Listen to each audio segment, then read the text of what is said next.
8월 2일 오늘의 말씀입니다. 오늘 우리에게 주신 하나님의 말씀은 이사야 54장 1절에서 10절 말씀입니다. 이사야서 54장 1절에서 10절 말씀입니다. 하나님의 말씀을 봉독하겠습니다. 잉태하지 못하며 출산하지 못한 너는 노래할지어다. 상고를 겪지 못한 너는 외쳐 노래할지어다. 이는 홀로 된 여인의 자식이 남편 있는 자의 자식보다 많음이라. 여호와께서 말씀하셨느니라. 내 장막터를 넓히며 내 처소의 휘장을 아끼지 말고 널리 펴되 너의 줄을 길게 하며 너의 말뚝을 견고히 할지어다. 이는 내가 좌우로 퍼지며 내 자손은 열방을 얻으며 황폐한 성읍들을 사람 살 곳이 되게 할 것임이라. 두려워하지 말라. 내가 수치를 당하지 아니하리라. 놀라지 말라. 내가 부끄러움을 보지 아니하리라. 내가 내 젊었을 때의 수치를 잊겠고 과부 때의 치욕을 다시 기억함이 없으리니 이는 너를 지으신 이가 내 남편이시라. 그의 이름은 만군의 여호와이시며 내 구속자는 이스라엘의 거룩한 이시라. 그는 온 땅의 하나님이라 일컬음을 받으실 것이라. 여호와께서 너를 부르시되 마치 버림을 받아 마음에 근심하는 아내 곧 어릴 때의 아내가 되었다가 버림을 받은 자에게 함과 같이 하실 것임이라. 내 하나님께서 말씀하셨느니라. 내가 잠시 너를 버렸으나 큰 궁율로 너를 모을 것이요 내가 넘치는 진노로 내 얼굴을 내게서 잠시 가렸으나 영원한 자비로 너를 궁율이 여기리라. 내 구속자 여호와께서 말씀하셨느니라.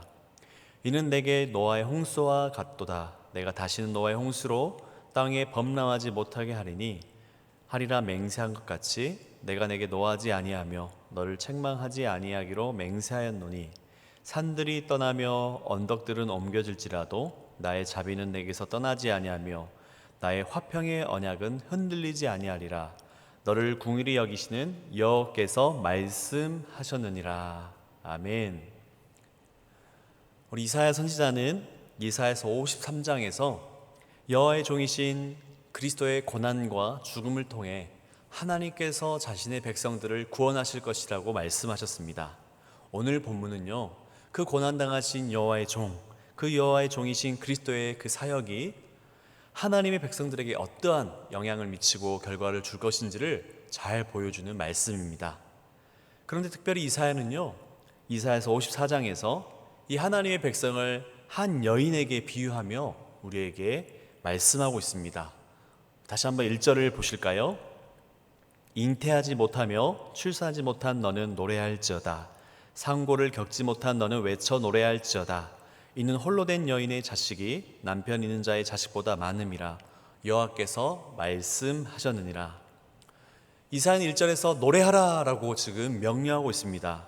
그런데 누구에게 노래하라고 명령하고 있나요? 바로 임신할 수도 또한 출산할 수도 없는 여인에게 지금 노래하라고 명령하고 있습니다. 이사야는 왜 임신하지도 못하여 미래를 향한 어떤 희망도 품지 못하고 있는 이 여인에게 노래하라고 명령하고 있을까요? 하나님께서 남편 있는 여인이 낳은 자녀들보다 남편 없는 이 불쌍한 여인이 낳을 자녀가 더 많게 하시는 그 기적 같은 일을 이 여인에게 하실 것이기 때문에 이사야는 이 여인에게 노래하라라고 명령하고 있는 것입니다. 하나님께서 이 여인의 슬픔과 근심을 기쁨과 노래로 바꾸실 것을 지금 약속하시는 것이죠. 그래서 이사야는 2절에서요, 너의 장막터를 넓히라고 명령하고 있습니다. 여러분, 장막은요, 고대 당시에 사람들이 살아가던 삶의 터전이었습니다. 그런데 특별히 근동 지방에서 여인들은 이 가족용 장막을 세우고 유지하는 일을 책임졌다고 합니다. 그렇기 때문에 지금 이 여인에게 너의 장막터를 넓혀라 라고 지금 명령하고 있는 것이죠. 이사야는 전에는 자녀가 없었지만 이제 하나님께서 기적 같은 은혜를 베푸셔서 수많은 자녀를 이 여인에게 허락하실 것이기 때문에 너의 살고 있는 삶의 터전인 이 장막터를 넓혀라, 훨씬 넓은 장막을 준비하라 라고 지금 명령하는 것입니다. 그뿐 아니라 3절에서 이사야는요, 이 여인의 삶의 지경이 좌우로 넓어지고, 여기서 좌우는 사방으로 넓어진다는 뜻인데 이 여인의 삶의 지경이 사방으로 더 넓어지고 또한 여인의 후손은 열방으로 온 세상 끝까지 퍼지고 단순히 장막 정도가 아니라, 장막 수준이 아니라 황폐한 성읍들이 수많은 사람들로 가득 채워질 것이 될 것임을 지금 이 여인에게 예언하고 있는 것이지요. 여러분, 당시 고대 사회에서는요, 이 자식이 없는 것만큼 사람에게, 특별히 여자들에게 큰 수치는 없었습니다. 자식이 없는 여인은요, 정말 큰 수치와 치욕을 당하는 삶을 살았죠. 그래서 당시에는 마치 자식이 없는 여인은 어떤 죄를 하나님께 저지른 것에 대한 심판을 받은 게 아닌가라는 그런 손가락질을 당했고요. 또 이 여인은 하나님 앞에서 최소한 자녀도 낳을 수 없는 자다라는 판단을 받았었던 것이 사실입니다. 그렇기 때문에 당시 자식이 없는, 자녀가 없는 여인의 삶은요, 고통의 연속이었죠. 그렇기에 이사야의 말씀, 이 여인을 향한 이 말씀은 이 여인에게 큰 소망이자 희망의 메시지였을 것입니다. 그런데 한편으로 이 이사야의 말씀은요, 지금 당장 이 여인의 상황과 형편과 환경을 볼 때 도무지 쉽게 받아들일 수 없는, 믿을 수 없는 일이었죠. 그렇기 때문에 지금 이사야는 이 여인에게 뭐라고 말씀하고 있나요? 바로 두려워하지 말라, 그리고 놀라지 말라라고 지금 4절에서 말씀하는 것이죠. 이사야는 이 여인에게 그동안 남편이 없다고 당했던 수치와 부끄러움을 다시는 보지 않을 것이고, 또한 하나님께서 수많은 자녀들을 이 여인에게 허락하심으로 이전에 받았던 수치를 다 한꺼번에 잊어버리게 하시고, 너무나 큰 기쁨을 허락한 나머지 다시 그 전에 받았던 상처들을 다시는 기억나지 않게 하시겠다고 지금 말씀하시는 것입니다. 여러분, 제가 설교 초두에도 얘기했지만 이 여인은 지금 누구를 비유하고 있나요? 바로 이스라엘 백성을 비유하고 있다라고 말씀드렸습니다. 이스라엘 백성들은 우상 숭배를 비롯하여서요, 수많은 죄를 하나님 앞에 저질렀죠. 하나님은 그 오래 참으시고 자비를 베푸셔서 수많은 선지자들을 이스라엘에게 보냈습니다. 그리고 그들로 하여금 회개하고 하나님께 돌이킬 수 있는 기회를 허락하셨죠. 하지만 우리가 잘 알다시피 그들은 하나님 앞에서 결코 회개하지 않았습니다. 이스라엘 민족은 이 여인과 같이 마치 수치를 당하고 바벨론으로 하나님의 징계를 받아 포로로 끌려갈 것임을 이사야는 예언한 것이죠. 그러나 하나님께서는 이 아이 없는 여인 같은, 남편 없는 과부 같은 이스라엘을 그 수치에서 다시 건져주시겠다고 지금 약속하시는 것입니다. 이사야는 어떻게 이러한 일들이 가능하다라고 말씀하고 있나요? 5절인데요, 제가 읽겠습니다. 이는 너를 지으신 이가 내 남편이시라. 그의 이름은 만군의 여호와이시며 내 구속자는 이스라엘의 거룩한 이시라. 그는 온 땅의 하나님이라 일컬음을 받으실 것이라. 이사야는 지금 이 여인을 지으신, 이스라엘 백성을 지으신 하나님께서 이스라엘의 남편이 되시고, 또한 만군의 여호와 하나님, 이스라엘의 거룩한 신하나님, 온 세상에 주신 하나님께서 이 여인을 구속하시기 때문에 이러한 일들이 일어날 수 있다라고 말하는 것이죠. 하나님은 마치 한 남자의 아내가 되었다가 버림을 받은, 그리고 그러한 버림을 받고 나서 슬프고 괴로운 삶을 살고 있는 여자를 다시 불러서 아내를 맞이한 것처럼, 그 하나님의 징계를 받아 바벨론으로 포로로 끌려갈 그 이스라엘 백성들을 하나님께 다시금 받아들이실 것이라고, 부르실 것이라고 지금 약속하는 것입니다. 7절 8절도 제가 다시 한번 읽겠습니다. 내가 잠시 너를 버렸으나 큰 궁율로 너를 모을 것이요, 내가 넘치는 진노로 내 얼굴을 내게서 잠시 가렸으나 영원한 자비로 너를 궁휼히 여기리라. 내 구속자 여호와께서 말씀하셨느니라. 여기서 무엇이 대조되고 있나요? 잠시 너를 버렸으나 큰 궁휼로, 그리고 잠시 가렸으나 영원한 자비로 너를 궁휼히 열 것이다 라고 지금 하나님께서 말씀하시는 것이죠. 하나님이 이스라엘 백성들이 잘못을 했기 때문에 잠시 그들을 버렸지만 그보다 더 큰 궁휼로 그들을 불러 다시 품에 안으실 것이라고 말씀하시죠.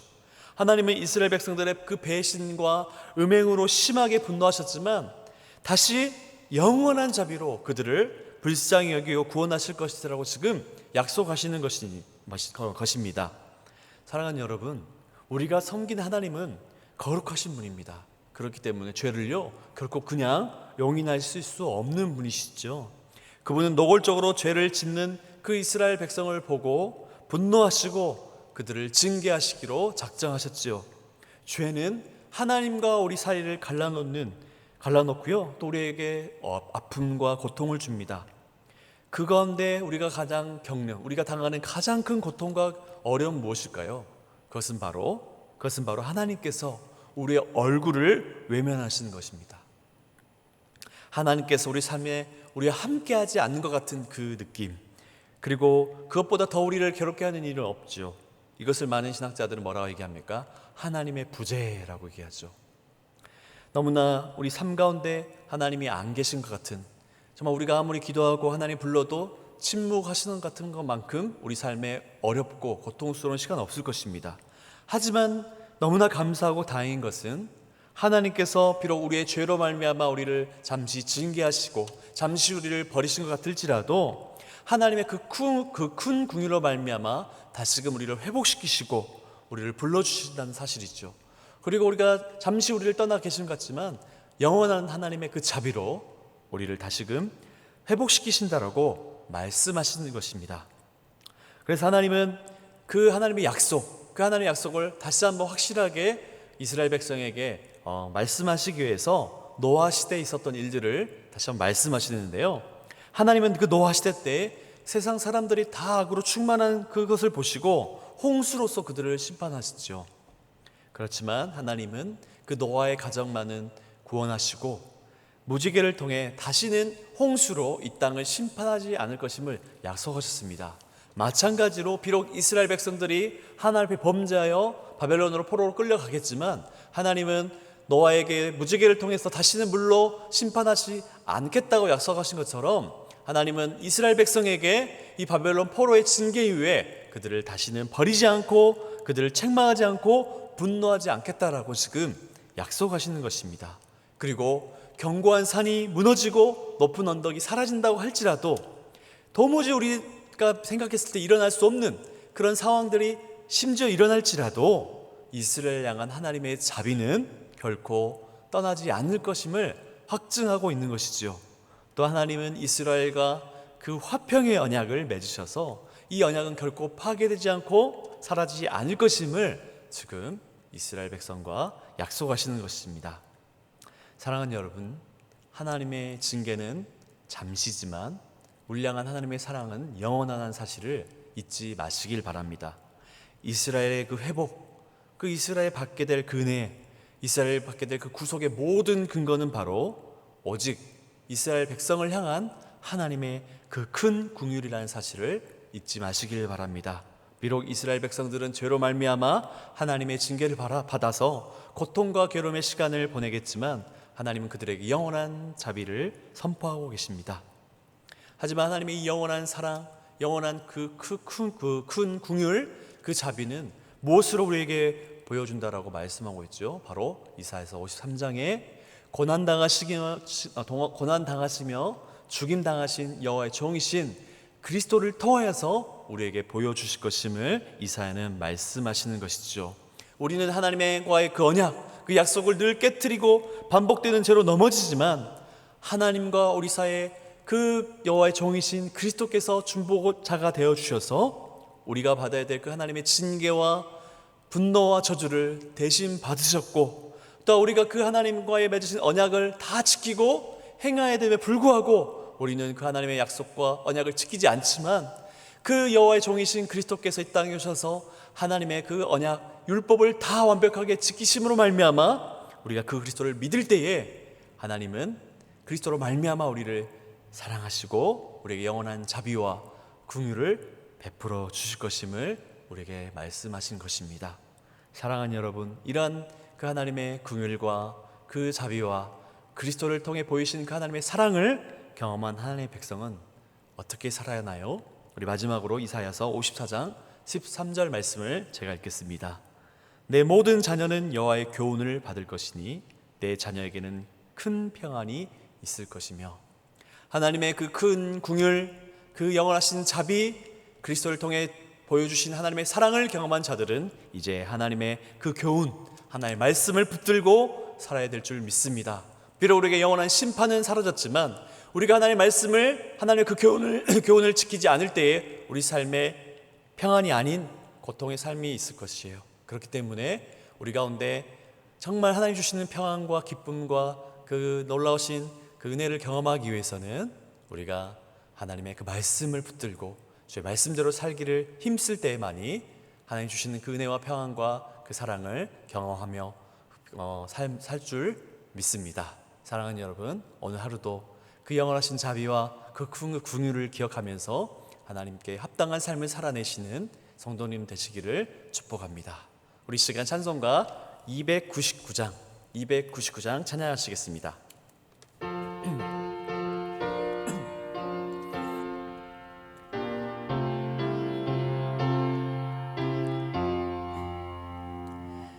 하나님 사랑은 온전한 참 사랑 내 맘에 부어주시사 충만케 하소서. 내 주님 참 사랑 햇빛과 같으리 그 사랑 내게 비추사 뜨겁게 하소서. 그 사랑 앞에는 풍파도 그치며 어두운 밤도 환하니 그 힘이 크도다. 하나님 사랑은 온전한 참 사랑 내 맘과 영에 채우사 새 힘을 주소서.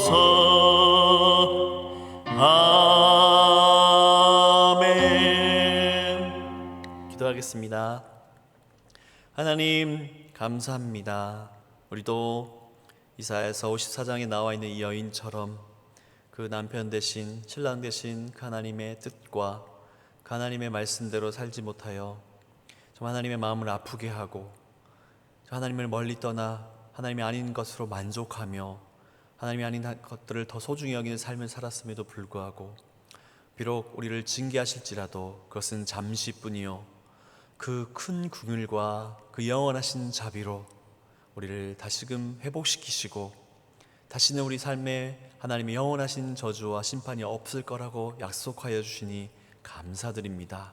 특별히 여호와의 종 되시는 그리스도의 고난과 죽으심을 통하여 우리에게 보여주신 그 하나님의 영원하신 사랑을 우리가 기억하게 하시고 우리 평생을 다해 우리에게 그 큰 긍휼과 영원한 자비와 그리스도를 통해 보여주신 그 사랑을 우리가 기억하며 그 하나님을 위해 그 하나님의 말씀을 붙들고 살아가는 우리 한 사람 한 사람 성도님들 될 수 있도록 도와주옵소서.